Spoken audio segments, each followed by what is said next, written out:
Magandang goodies mga idolo, for today's video ay magkakaroon kami ng isang magandang manding. Siyempre ang service namin si Lokbo, yung ating bagong bulok, no? Maganda pa yung pangit niya, bago pa yung bulok niya. Yan mga boss, kung makikita niyo sa likod, yung mga sakyan natin dito magaganda, may mga gwapo pa. Yan dito tayo mga boss, ikutin natin dito. At siyempre ito isa ng Pirla, yung malaking ilong. At saka ito pa isang malaking ilong din, malapit na sila magkamuka. Inikot natin dito si Lokbo mga boss. O, makikita niyo, makintab na yung gaspang niya. Yan, bulag na yung ilaw niya, tapos ikot-ikot tayo dito. Nandito si Cyrilla. Ayan, nakasama rin namin dito si Alwina. Tapos ito kami, nagabiyahe na. Yan dyan sila sa labas, sa may buli. Naka-aircon yan sila. Yan yung aircon na walang lamig. Puro init lang, sabay may konting hangin. Ayan, kung makikita nyo, nagpalid-palid pa talaga yung tuwalya sa ulo nila. Kaya napakalakas talaga ng aircon nila. Yan mga boss, biyahe-biyahe na kami dito. Papunta na kami doon sa may waterfall. Ay ano pala, sa motorfall. Kung magsabi naman kayo, bakit motorfall na lang kami palagi? Eh siyempre, yan yung gusto ng mga bata. Yung may padulas-dulas ba? Yan. Kasama rin sa isa dito yung mga classmate niya. Yan nga pala si Kashmir at saka si Arabila. Yung mga boss, pangirit-ngirit, nag-istorya na sila. Nag-i-enjoy siguro sila kahit yung salakyan natin ay bulok na. Kaya dito na nagkadlaw-kadlawan pa sila. Pagkagwapa ni Arabila. Siyempre si Kashmir din siyempre. Gwapa rin yan, pati si Cyrilla. Tapos yung sa likod mga boss. Nabidyohan din doon sa likod yung mga nakasakay sa likod ba. Siyempre dito kami mga boss. Ay ito na naman silang Pirla. Nagpa-cute-cute na naman sila dito sa likod yung mga gwapang dalaga. Biyahe na kami dito mga boss. Dire-diretso lang mga boss. Ay, nagkakurog-kurog ba dito sa sakyan namin mga boss? Nagkurog-kurog ba? Nabalik na tayo kamera. Yan. Dito mga boss. Siyempre, magadasig yung dalaga natin dyan.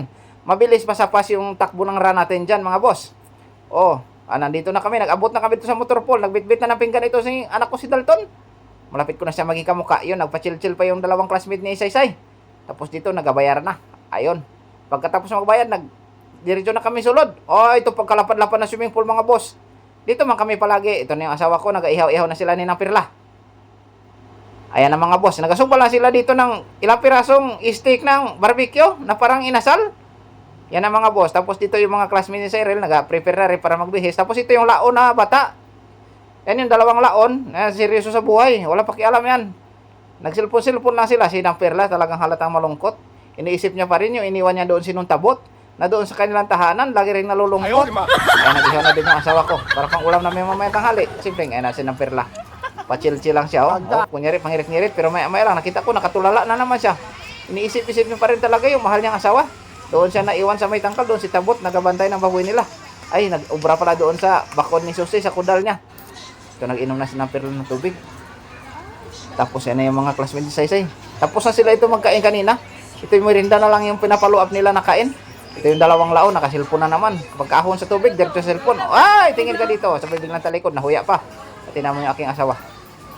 Nagabuilo, sabay ingkit, kagat. Busog siya. Tapos ito na ako mga boss, nagalangoy ako habang naglalakad. Nakalutang ako sa tubig habang nakalubog. Yan ang mga boss, nag-akyat na ako sa baba.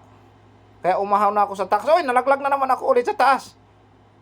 Lumangoy na naman ako mga boss habang naglalakad. Yan ang mga boss, napachill-chill lang ako dyan ba. Parang ignorante ako sa swimming pool. Nasa naman ako sa kabundok sa luluban ng Kalabaw. Yan ang mga boss, nagsaka na ako dyan mga boss. Kasi natakaan na talaga ako doon, nakainom ako ng tubig na may ihi.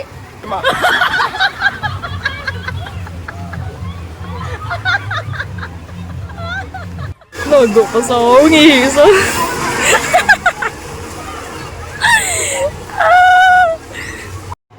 Kaya pala iba yung nainom kong tubig na lasa dyan kanina. Ikaw pala yung nangihi dyan, Kashmir, ha? Ay sus, Mario Joseph Santissima Inday ka.